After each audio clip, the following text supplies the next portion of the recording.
In 1914, one man sailed into the coldest place on Earth, and not for gold, not for glory, but to challenge the impossible.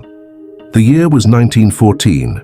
The world stood on the edge of war, but one man had his eyes fixed not on battlefields, but on the frozen, uncharted wilderness of the no-mercy Antarctic, and his name was Ernest Shackleton, a man obsessed not with fame or conquest, but with pushing human limits beyond what anyone thought possible. He called it the Imperial Trans-Antarctic Expedition, a plan to cross the entire continent on foot, from sea to sea, through a land of endless ice. It would be the last great journey of the heroic age of exploration Antarctic. In August 1914, his ship Endurance left the docks of South Georgia Island.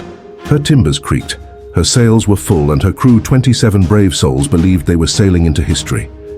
They didn't know yet that history would test them in ways no man could imagine. By January 1915, the Endurance entered the Weddell Sea. The ice was thicker than ever before. Mountains of ice heaved and shattered around them, roaring like a living beast, and then the sea itself rose up and swallowed them whole. The ship was trapped, frozen in place, a wooden coffin surrounded by an empire of ice.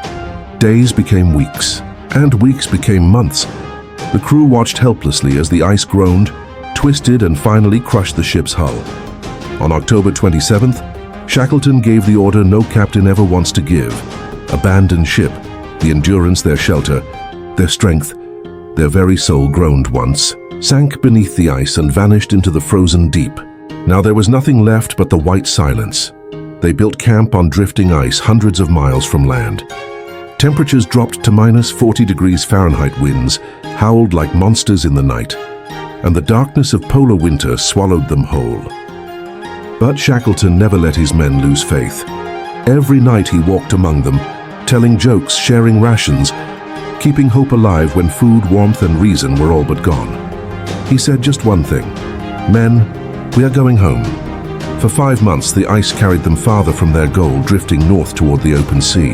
When the ice beneath their tents finally split apart, Shackleton faced yet another unthinkable choice. They would take to the lifeboats 3 small open boats and sail through the deadliest waters on Earth. For 7 days, they battled freezing spray, hunger, and exhaustion. Their beards froze solid, their fingers bled. But somehow, through sheer will, they reached Elephant Island, a scrap of rock far from any shipping route, uninhabited and hopeless. For the first time in over a year, they were on land. But they were still lost. No one knew they were alive. Rescue would never come. So Shackleton chose 5 men, packed the strongest lifeboat, the James Caird, and set out to sail 800 miles across the most violent ocean on the planet. Their destination, South Georgia Island, the very place they had left nearly 2 years before. The journey was madness. Waves towered 20 feet high. Hurricane winds screamed through the air, and icy seawater turned their clothes rigid as steel. They bailed, rowed, and prayed for 16 days until one morning, through the storm mist, they saw it. The peaks of South Georgia. They had made it, but survival demanded one last miracle. They came ashore on the wrong side of the island, with the nearest whaling station more than 30 miles away, hidden beyond a wild, unmapped mountain range. No maps, no equipment, just sheer human endurance. For 36 hours, Shackleton and his 2 men climbed glaciers, crawled through crevasses, and stumbled through exhaustion until at last they heard the faint sound of a steam whistle. Civilization. They had done it. When Shackleton finally stumbled into the whaling station, his beard was frozen white, and his clothes hung from him in tatters. The foreman who saw him stopped in disbelief and whispered, "Who the hell are you?" And Shackleton said quietly, "My name is Shackleton, my men are still on the island. We must go back." He kept his promise.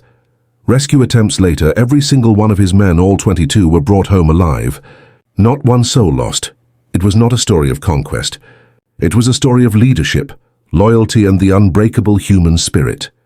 The Endurance never made it across Antarctica, but her crew proved something far greater.